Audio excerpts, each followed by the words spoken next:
বলেন তো ট্রেনে করে কই যাচ্ছিলাম? আই নো অনেকে গেস করতে পারছে। হ্যাঁ, আমি চট্টগ্রামে যাচ্ছিলাম। আমার সাথে যাচ্ছিল আরও অনেকে। তো এটা ছিল জানুয়ারির দিকে একটা ভিডিও। আমাদের চট্টগ্রামে একটা প্রোগ্রাম ছিল, মূলত আমাদের সংগঠন ভলান্টিয়ার ফর বাংলাদেশে চট্টগ্রাম ডিস্ট্রিক্টের একটা ডিভিশনাল মিট আপ ছিল। তো সেখানে আমরা চাঁদপুরে যারা ছিলাম বোর্ড মেম্বাররা, তারা হচ্ছে এই প্রোগ্রামে অংশগ্রহণ করার জন্য যাচ্ছিলাম। খুব ভোরেই আমাদের হচ্ছে ট্রেন, প্রায় 4:30-5টার দিকে ট্রেনটা ছাড়ে, সম্ভবত আমার মনে নেই। তো ট্রেনে উঠে একটু খাওয়া দাওয়া করে এক ঘুম দিলাম। ঘুম থেকে উঠে দেখি লাকসাম পৌঁছে গিয়েছি। তো লাকসামে ট্রেনটা একটু থামে, সেখানে নেমে একটু ভিডিও করছিলাম। আমি আসলে খুবই এক্সাইটেড ছিলাম এই ট্রিপটা নিয়ে। যেহেতু বেশি এক্সাইটেড ছিলাম, সে কারণে এই দিনে খুব বড় একটা বাসও খেয়েছিলাম, সেটা কি না বলি আর। তো যাই হোক, ট্রেন জার্নি করছিলাম আর টুকটাক খাবার খাচ্ছিলাম, ভিডিও করছিলাম, এনজয় করতে করতে চলে আসছিলাম চট্টগ্রাম। অ্যান্ড আমার চট্টগ্রাম খুবই ভালো লাগে।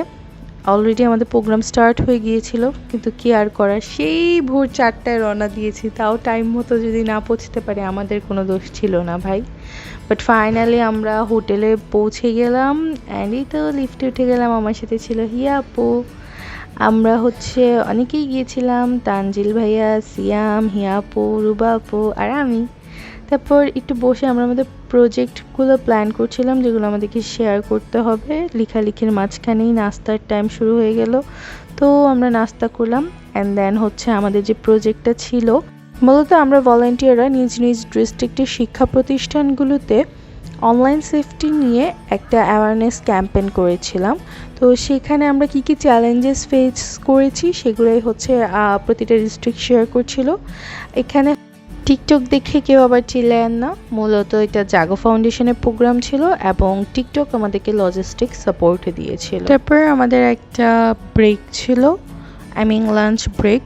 তো আমরা সবাই হচ্ছে একটু ঘোরাঘুরি করছিলাম। আগে আমরা একটু রুফটপে গিয়েছিলাম, যে সবাই একটু ভিডিও করছিলাম, ছবি তুলছিলাম, খুবই সুন্দর ছিল ভিউটা।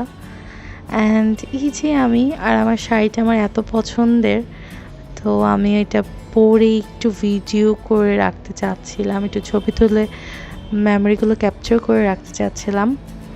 তারপর হচ্ছে আমাদের খাবার দাবার টাইম চলে আসলো। বুফে টাইপই ছিল, বাট আমি একবারে খাবার নিয়ে বসে গিয়েছিলাম।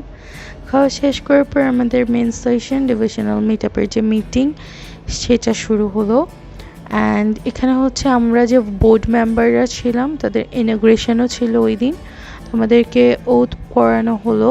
তারপর এখানে কোন পজিশনে কী কাজ, কীভাবে একটা বোর্ড রান করব সেই দিক নির্দেশনা দেওয়া হচ্ছিল এবং সাথে হচ্ছে আমাদেরকে ইভিনিং স্ন্যাক্স দেওয়া হলো। এবার হচ্ছে সবচেয়ে ইন্টারেস্টিং পার্ট, আমাদের যেহেতু ইলেকশন হয়, ইলেকশনের মাধ্যমে আমরা জয়ী হয়ে এই পজিশনগুলোতে আসি, তো সেই জন্য হচ্ছে আমাদেরকে নিউলি ইলেক্টেড হিসাবে ক্রেস্ট দিয়ে বরণ করা হচ্ছিল। এই মোমেন্টটা আমার জন্য আসলে অনেক স্পেশাল ছিল। সংগঠন করাকে অনেকেই ভালোভাবে দেখে না, যারা জানে না, যারা এই বিষয়ে নলেজ রাখে না। অ্যাকচুয়ালি আপনি এখান থেকে কত কিছু অ্যাচিভ করতে পারেন তারা সেটা জানতে চাবে না, কিন্তু অনেকেই ধরে নিবে আপনি কিছু একটা করছেন যেটা কাজের না। বাট আমি ট্রুলি বিলিভ করি যে সংগঠন থেকে আসলে আমি অনেক কিছুই শিখেছি। যাক, বাদ দিই, মানুষের চিন্তাধারা আমি চেঞ্জ করতে চাই না, কোনো কিছু এক্সপ্লেনও করতে চাই না। যেদিন সাকসেসফুল হব ইনশাল্লাহ সেদিনই উত্তর দিব। কিন্তু সবচেয়ে হরেবল জিনিস পুরা দিনে যেটা হয়েছে, আমরা খুব তাড়াতাড়ি প্রোগ্রামটা প্রায় শেষ না করেই চলে এসেছিলাম ট্রেন ধরতে। অ্যান্ড ট্রেন স্টেশনে আসার পর ট্রেন নষ্ট হয়ে গিয়েছিল দেখে প্রায় 3 ঘন্টা পর আমাদের ট্রেনটা ছাড়ে, যার কারণে বাসায় যেতে প্রায় অনেক বেশি দেরি হয়ে যায়। তারপরে আলহামদুলিল্লাহ আমরা সুন্দর মতো বাসায় আসতে পারি অ্যান্ড সুন্দর একটা দিন কাটিয়েছিলাম। And that's it for today.